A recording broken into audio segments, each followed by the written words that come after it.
Hi guys, how are you? Hi Heidi.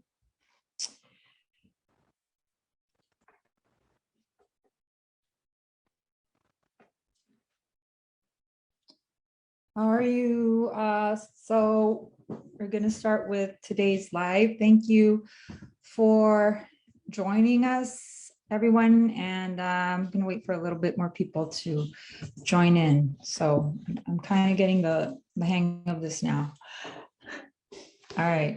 Well, today's topic is about salt. So we're talking about culinary ingredients now. Culinary ingredients, like I've mentioned before, are these ingredients that we use for cooking that we don't use in large quantities, but we do use very often. So it's basically sugar, fat, and salt. It's what helps us make our food pleasurable. So today we're talking about salt, and salt is one of the most important culinary ingredients that we have because it's really what makes us eat our meals. Without it, they would be bland, they wouldn't have taste, and it is the most widely used seasoning in the world. So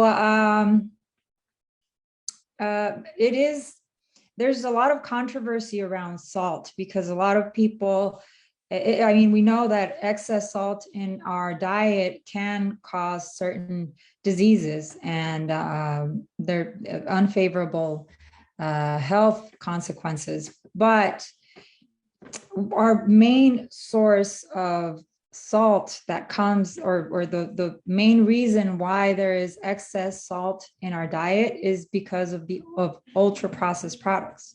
So very rarely will the amount of salt that we use for cooking or that we use on our food, if they're whole foods, will give us those health consequences. Mainly what happens is that all of these ultra processed products that we sometimes consume are very high in sodium, and that is what makes it bad. And that's what really gives us this excess of sodium in our diet. So it is really important that we know what types of salt there are, but it's also important that we know that regardless of the type of salt that we use, or if we don't reduce our ultra processed product consumption, our sodium levels will still be high. Okay. Mainly salt is used to flavor food, but it's also used as a food preservative. And it's made mainly of two elements, which is sodium and chloride. And both of these are essential for certain body functions. But the amount of sodium that we need for our body to function properly is 500 milligrams. And the average American consumes more than 3,000 milligrams of sodium. And that is what leads to all of these diseases like high blood pressure, heart disease. And it does, even though sodium is mineral that can have healthy, that does favor our health somehow. It helps with thyroid function. It helps our body keep the water balanced, and it does prevent low blood pressure too. If there is excess, there can be certain health risks like water retention, damages to the cardiovascular health, but also something that happens when we eat a lot of salt is that we crave a lot of salt. So we've talked about that sometimes in our meetings. The more flavor we have from added sugars, added salt in our foods, the more cravings we will have. So salt is also, just like sugar, stimulates our palate to a certain degree that if we are using it too much, we will be craving it too much. So you know that when you eat potato chips, you can't eat just one. You have to eat like a whole bunch because of the combination of fat and salt makes it hyper palatable, and that's what makes you crave these foods so much. I'm going to be checking the comments, okay? Hello. Hi, Carlos. All right. All right, great. So mainly about salt, that is what's important to know, that if it's the health risks that it may have mainly come from ultra processed foods, not from adding salt to our foods. All right. So salt is there's many different kinds of salt. I don't know what kinds you know about or what kinds you use, but we really don't need to be afraid of the salt that we use for cooking or the salt that we use to add flavor to our meals once they're finished. What we need to be afraid of is pretzels, potato chips, microwave meals, buns, all of these junk food. Junk food is full of sodium. So that's what we need to cut out from our diet if we want to lower our salt intake. As far as putting salt in our food, that's fine. Okay. So I just want to talk about how salt or what kinds of salt we have and what kinds of salt you want to choose. So mainly salt is made of mining or by evaporating ocean water, and they're basically all the same. So there's different kinds of salts. There's table salt, there's kosher salt, there's Himalayan salt, the pink salt, the Hawaiian salt, Celtic salt, sea salt, but their mineral content is basically the same. There are some types of salt that have more minerals, more trace minerals, so that would make it lower in sodium. And some people believe that that will make it a little bit more healthy, but it really does not impact our health, those small differences. But what we really need to know about salt is how it's going to affect our foods. So we always talk about choosing culinary ingredients is for we use for two main reasons. We use these culinary ingredients, or we should know our culinary ingredients to know which ones to choose, which are for health benefits and for culinary purposes. So it depends on what you're going to eat, what type of salt you're going to use. So mainly, really the health benefits from one or another is not something that we need to take into consideration because it really does not differ much. So, but we do need to know how it's made and give me a second, and where it comes from, and how it affects our food and our meals and our palate to know what we're going to decide, or which food or which salt we're going to choose. Okay. So basically, we are going to, or the main things that we're going to take into consideration when we choose salt is for taste, for texture, color, and convenience. Convenience, we always talk about too, that cost is something that we need to take into consideration when we're buying certain ingredients. So sometimes a lot of these salts are marketed as, you know, the healthier option or a better choice, but really nutrition wise, they're all the same. So if you're going to spend $20 on an ounce of salt, I suggest that you don't, because health-wise, it's not going to make much difference. Okay. So first of all, we have table salt. So table salt is the most common one. It's the one that we use the most. It's highly refined, which means that it's ground very well so that it can flow a little bit better, so that it can go through our salt shaker a little bit more. And so this type of salt usually has anti-caking agents, and it is usually in the 1920s, they started adding iodine to the salt to prevent goiter and hypothyroidism. So it was a public health measure that was being used to make this salt a little bit something that could help the population at that time, or public health. And that's why we always see in these when we buy it, it's iodized salt, which means that it has iodine. So that is the one that we most commonly use. It's ground very fine so that you can use it basically in everything, and the taste is very uniform. So a lot of these differences of why we're going to choose one salt over another is the taste, or the uniformity of its taste. So this kind of salt will spread evenly with our foods, and it's usually the one that everyone has in their home. Kosher salt is another one. This one is a coarser grain, and it's used in traditional kosher food preparation. This one does not contain iodine, and the difference is the flake structure. So it's a lot easier to pick up with the fingers, but basically when it's dissolved, it's exactly the same. So most of these salts, or all of these salts, when they dissolve, the taste is basically the same. Then we have sea salt. That's the one that I buy, just because here we have San Felipe and Colima, and it's cheaper. It's cheaper, and I feel like I'm buying a local product. So that's something that you might want to consider when you are purchasing salt. If there is a local area that produces salt, I suggest that you buy that, just because buying local is going to always help your community.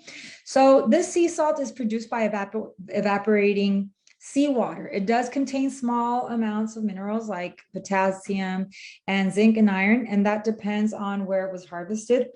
And this is a lot coarser. It's not ground or refined. So what happens is that when you put salt over this kind of salt over your food, or these coarse, these types of salt that are not refined, when you put it in your food, it gives you bursts of flavor. So a lot of people like that. So this is usually used in preparations that, it's used for everything, but I like to use it in preparations that are sweet.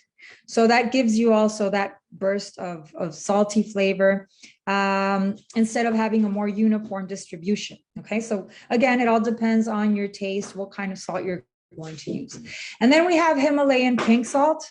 And I'm sure a lot of you have heard of this, because it became very popular in the past years. It is also less processed and refined, very much like sea salt. It's mined in Pakistan, and it has trace amounts of iron oxide that give it its pink color. This also contains small amounts of calcium, iron, and potassium, which makes it a little bit lower in sodium. So that's why there was this huge craze over Himalayan pink salt, because it's a little bit lower in sodium, but it really does not affect your health in any way. So the main difference is just the color. A lot of people prefer the flavor too. I really find no difference in flavor between Himalayan salt and sea salt.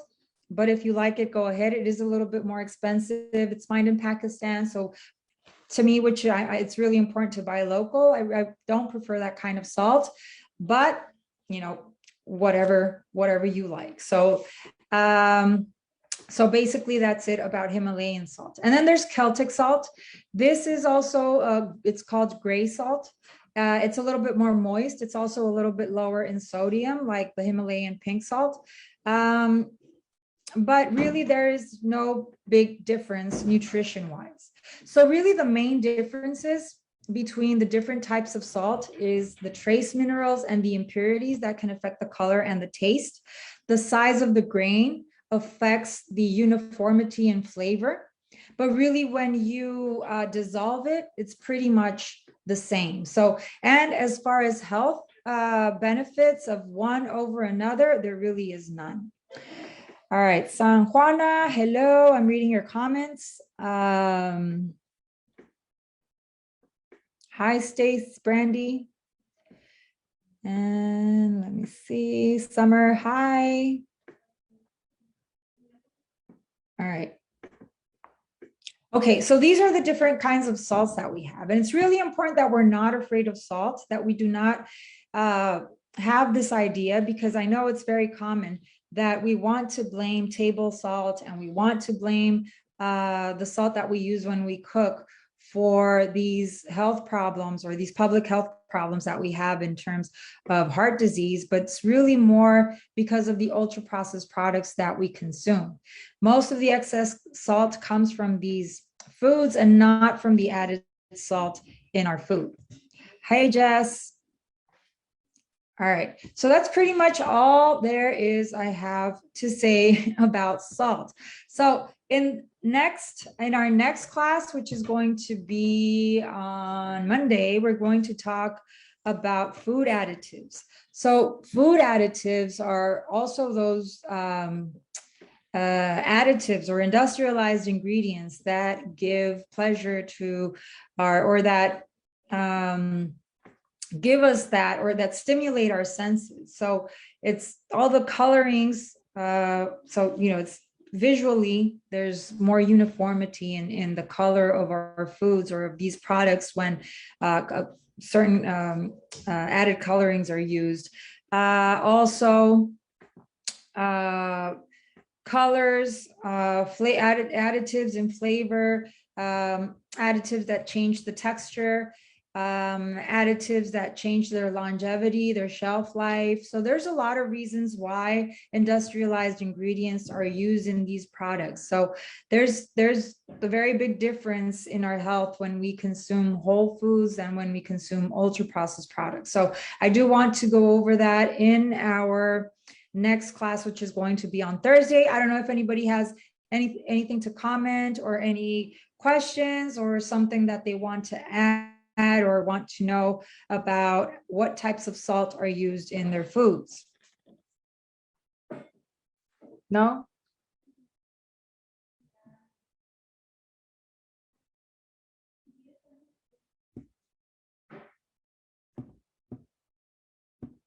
I'm checking my phone.